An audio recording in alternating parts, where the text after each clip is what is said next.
Assalamualaikum warahmatullahi wabarakatuh dan salam sejahtera. Kembali lagi bersama saya Rusdi Syarif. Baiklah, pada kali ini saya akan menjawab pertanyaan teman-teman semua yang banyak ditanyakan pada video-video saya sebelumnya ya. Sangat banyak dan hampir sama. Jadi pada kali ini saya tidak akan menyebutkan nama karena pertanyaan itu hampir sama setiap orang. Jadi saya hanya akan membacakan pertanyaan saja ya. Dan di akhir video nanti saya akan bagi tahu ada yang bertanya tentang penerbangan Lion Air Group. Apakah sudah ada di Indonesia? Pun saya akan menjawab melalui berita seperti biasa ya. Jadi sebelum kita lanjutkan, Lion ini dulu.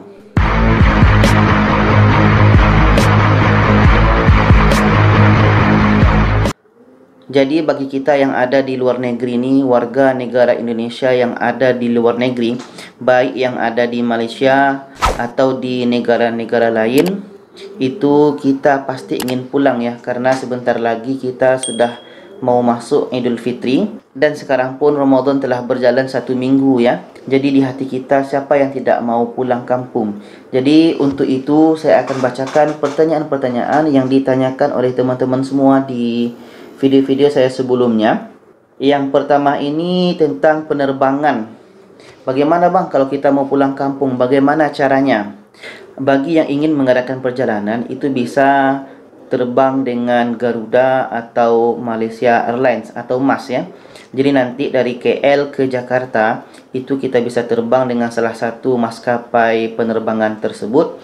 Dan nanti bagi teman-teman yang ada di negeri-negeri lain yang jauh dari KL ni, bisa menggunakan aplikasi Gerak Malaysia ya, dan mendapat kelulusan dari kerajaan Malaysia. Tentunya bisa mengadakan perjalanan bermula hari ini 1 Mei, 2 Mei dan 3 Mei. Tapi ingat ya, setiap negeri itu perjalanannya tidak sama. Dan pada video sebelumnya saya sudah jelaskan itu negeri-negeri mana yang diizinkan buat perjalanan. Lihat pada video saya sebelumnya. Dan pun nanti di deskripsi saya akan tuliskan nanti negeri-negeri mana saja yang diizinkan untuk membuat perjalanan 1, 2, 3 Mei ini. Jadi itu bagi yang menggunakan aplikasi Gerak Malaysia. Jadi bagaimana transportnya? Bagi yang mendapat kelulusan tadi, bisa dengan bas. Bas ni carilah informasi di negeri sendiri, karena saya tidak bisa bantu pula ya. Karena saya duduk di Selangor, saya duduk di Kajang, susah untuk mencari informasi bas mana yang mengadakan perjalanan dari negeri-negeri tersebut. Contoh nanti dari Kedah, Terengganu, Penang. Teman-teman bisa cari informasi di sana ya. Carilah di Google nanti kaunter bas yang buka. Atau kalau boleh nanti cari nombor bas tersebut. Jadi call orang tu apakah jalan atau tidak. Kalau seandainya pun mungkin tak dapat informasi tentang bas ini, terpaksalah teman-teman menggunakan taksi ke atau Grab. Karena nanti itulah yang bisa selamat ya.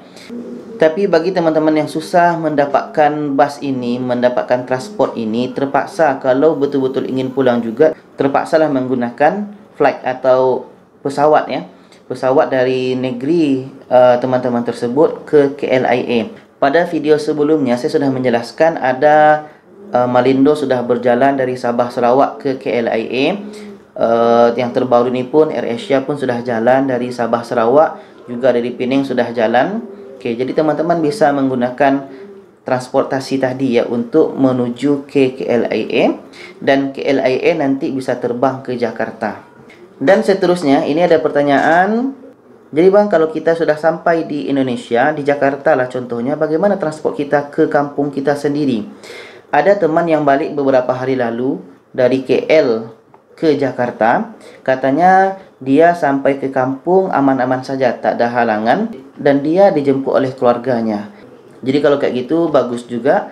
Nanti sama orang yang jemput ni mungkin kita untuk berjaga-jaga, ambillah gambar tiket kita itu, ambil gambar paspor kita, ambil gambar visa kita, nanti dikirimkan ke orang yang jemput supaya nanti mereka punya alasan kuat kalau nanti ditanya oleh petugas yang bertugas di jalan raya kan.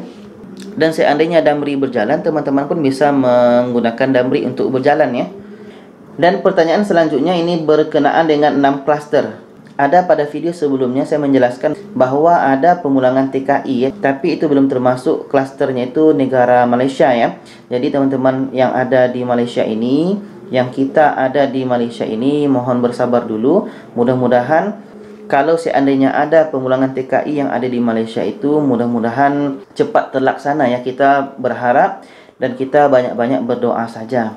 Sedangkan teman-teman yang ada di Timur Tengah, di Eropah sana, seperti yang saya jelaskan pada video-video sebelumnya, negara-negara yang masuk 6 klaster tersebut, teman-teman bisa hubungi KBRI masing-masing ya. Jadi nanti supaya jangan tertinggal informasi atau jangan tertinggal pula pesawat. Dan itu saya ucapkan tahniah kepada teman-teman yang ada di 6 klaster tersebut.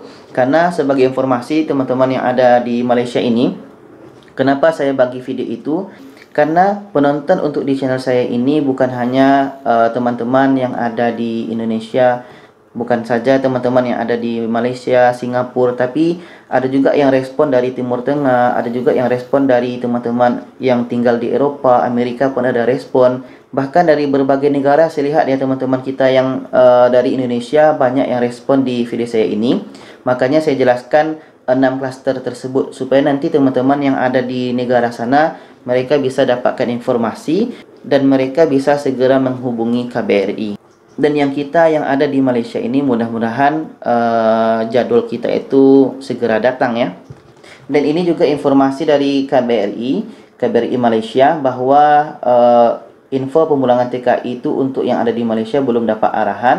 Seandainya dapat arahan nanti akan cepat dibagi tahu. Jadi sekarang untuk mencari solusi, KBRI Malaysia masih memberikan bantuan-bantuan ke warga negara Indonesia yang ada di Malaysia.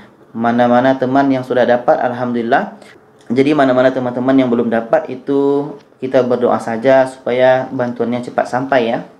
Pertanyaan selanjutnya ini katanya kalau dah pulang ke Indonesia tak boleh masuk Malaysia lagi ya. Jadi begini, bagi kita yang sudah pulang kampung nanti atau bagi kita yang sudah pulang kampung, apakah bisa balik ke Malaysia? Apakah bisa kembali bekerja? Apakah bisa masuk lagi ke Malaysia? Itu berdasarkan kondisi saat itu ya. Apakah kondisi di Indonesia atau kondisi di Malaysia? Kenapa begitu? Karena seandainya nanti di Malaysia ini kan sudah masuk PKP fasa keempat dan kita lihat untuk virus COVID-19 ni itu sudah hampir macam berkurang, penanganannya itu dah nampak hasil dan kemungkinan Malaysia akan lebih cepat pulih daripada Indonesia. Sedangkan negara kita Indonesia ni sedang lagi marak-maraknya, sedang bertambah terus naiknya, apalagi dengan tingkat kematian, dengan tingkat jumlah kes yang ada saat sekarang ini. Jadi kemungkinan pada waktu itu seandainya kita mau balik ke sini, kita mau balik ke Malaysia atau ke tempat kita di manalah kita bekerja, itu pasti akan melihat keadaan di Indonesia waktu itu.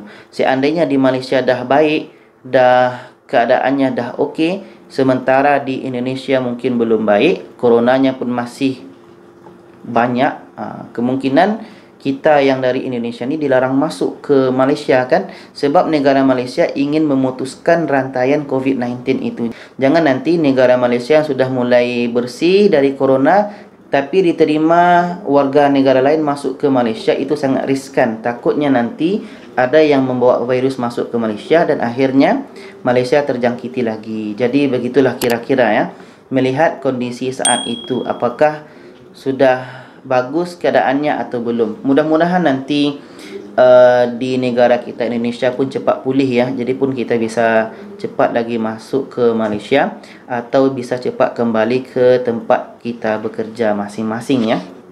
Dan terakhir saya akan jelaskan penerbangan Lion Group, katanya kan dah ada terbang. Dan pun teman-teman ada tanya, "Bang, betul tak kalau Lion Group dah terbang di Indonesia untuk peringkat domestik?"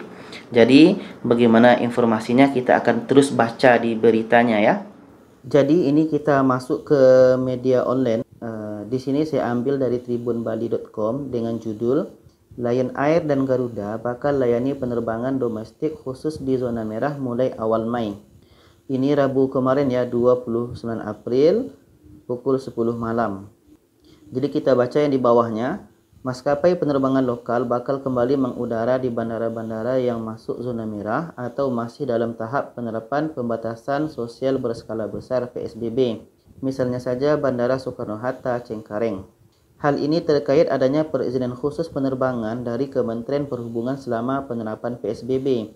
Penerbangan khusus ini hanya untuk melayani para pebisnis atau perusahaan untuk operasional angkutan kargo dan bukan untuk melakukan mudik. Jadi ingat ya, penerbangan yang diadakan nanti oleh Lion ni dengan Garuda bukan untuk orang yang mau mudik. Jadi kalau kita ingin mudik itu memang tidak akan boleh, kecuali nanti bagi pebisnis dan mungkin ada yang mengangkut angkutan barang ya. Selain itu juga untuk perjalanan pimpinan lembaga tinggi negara, tamu negara, operasional kedutaan besar, perwakilan organisasi internasional, operasional penegakan hukum, ketertiban, layanan repatriasi pemulangan WNI dan WNA. Jadi apakah kalau kita dari Malaysia ini ingin terbang ke Jakarta, nanti dari Jakarta kita bisa terbang menggunakan Lion ni atau bisa menggunakan Garuda ni? Saya itu tidak bisa mendapat kepastian lagi, tapi bagi teman-teman yang ingin mencoba, coba saja. Karena nanti kalau sudah sampai di Jakarta, tengokkan saja, coba hubungi counter Lion tu, karena ada paspor, tengokkan paspor, ada tiket, tengokkan tiket sama orang Lion tu. Mudah-mudahan karena kita mungkin tahu adalah orang warga negara Indonesia yang berasal dari luar negeri, mana tahu mereka bisa bantu. Tapi saya tidak bisa menjanjikan ya. Teman-teman tanya dulu, mudah-mudahan mereka bisa bantu dan ada penerbangan untuk ke wilayah masing-masing. Dan teman-teman bisa untuk cek itu penerbangan di Traveloka ya. Tadi saya sudah cek penerbangan di Traveloka, itu memang ada penerbangan dengan Lion ni, apakah dengan Wings, apakah dengan Batik, apalagi nanti Jakarta Pekanbaru pun sudah ada.